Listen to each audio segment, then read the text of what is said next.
Welcome everyone, my name is Lucca Scaravilli and this is my TED Talk.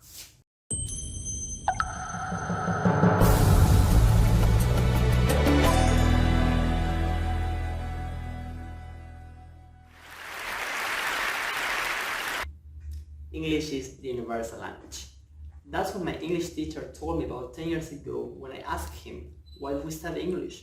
But if we take a look at this, we may conclude that universal means involving all the people in the world. So can we really say that all the people in the world speak English?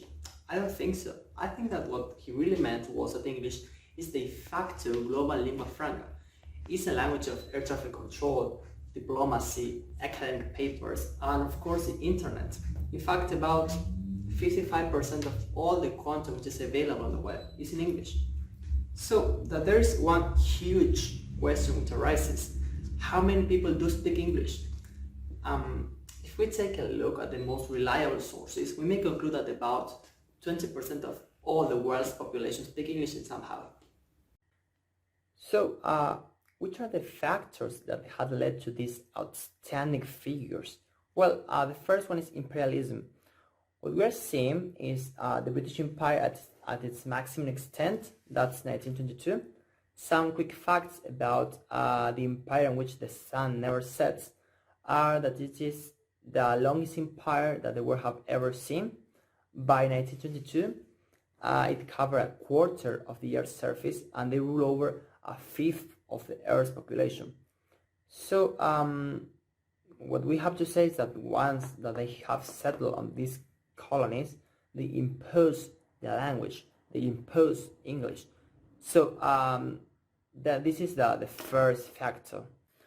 But of course there are more factors which have led to the spread of English in the world. The following one is Americanization. We have to say that the United States of America became the world's superpower in the 20th century. So especially after World War II, they are the virtual winner of world. They have developed a series of plans to reconstruct the world. By doing this, they have gained economical, political, and cultural power. And in that way, they have cemented English. At the same time, the rising of the United States coincides with the rising of mass media. So American films, singers, actors and actresses, celebrities took over the world, exposing non-native English speakers to English.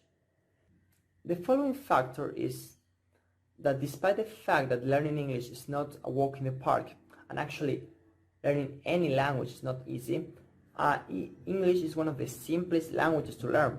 Why? Well, in the first place, it uses the Latin alphabet, which is composed of only 26 characters. Then, despite the fact that there are irregular cases, verb conjugation is mostly easy. Then there is no number or genre inflection for adjectives, articles, and adverbs. Adjectives only take comparative and superlative form. And last, there are only 3 declension cases. So all these factors made English an easy, or let's say a more easy language to learn. But are there other languages which have similar features?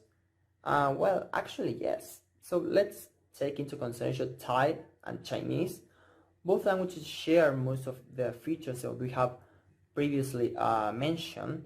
But the things with these languages is that they are tonal, or they have a complicated writing system. So just to mention an example, in order to be able to read a Chinese newspaper, you need to know at least 3,000 characters against the 26 that you need in English. Finally, and just to conclude, I like to mention that there are other factors that we haven't discussed that have also led to the spread of English. They are globalization and the American victory and the Cold War. So that's it. Thanks for watching. Have a nice day.